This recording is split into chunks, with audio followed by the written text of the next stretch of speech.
Bail has been set at $1 million each. In a developing story tonight, hundreds of Occupy Portland protesters are spending their second night in downtown, and they're vowing to stay put through the weekend, even though the Portland Marathon has permits for that exact same space. Organizers of both events hope to reach some sort of compromise deal on that space tonight. Our reporter, Cor Harlan, attended tonight's meeting. He joined us live in downtown. Deal or no deal, Cor?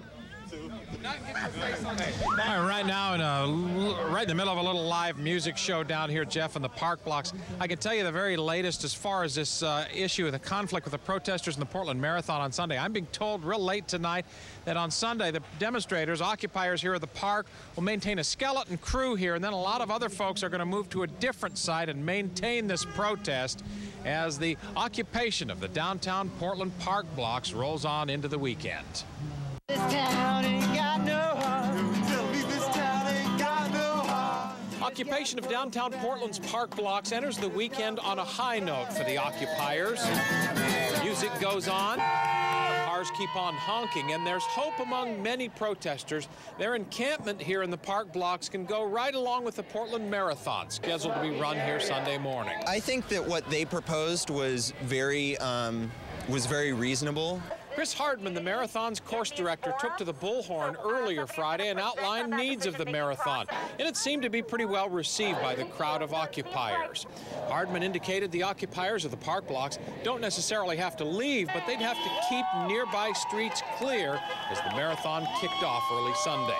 There are a few issues. The Occupation General Assembly met at the Elk in the middle of Main Street between 3rd and 4th. In the crowd, Ed Fisher, who says he'd never been to a protest rally before, but says tonight felt like the right night to start. The middle class is shrinking. People are starting to wake up a little bit, and I'm down here to support them. I'm fortunate.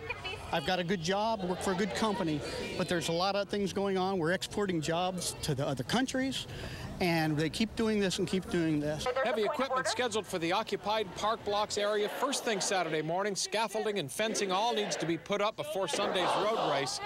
This year's race, it appears, will have a built-in audience at the start-finish line. Okay, here's back here at a live picture in the park blocks. You can see the screen down there. It's actually hanging from it's actually a bed sheet hanging off the side of a van there. They're having a little video down there and some music here as well. They did have a meeting here, a General Assembly meeting. They talked about a lot of stuff tonight, and Jeff, that was one of the things that there seems to be at least some level of consensus upon here. The fact that they will be here behind a fence as the Portland Marathon goes running by here early Sunday morning. Reporting for you live tonight in downtown Portland, Cor Harlan, KOIN Local 6.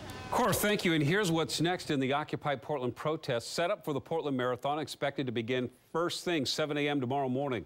The course starts and ends at Chapman and Lonsdale Squares. That's exactly where everyone's gathered. Committees of Occupy Portland are expected to meet again tomorrow at noontime, and the Portland Marathon starts at 7 a.m. on Sunday. So keep it right here on KOIN Local 6 throughout the weekend for continuing coverage of events surrounding Occupy Portland. Now, new information tonight in the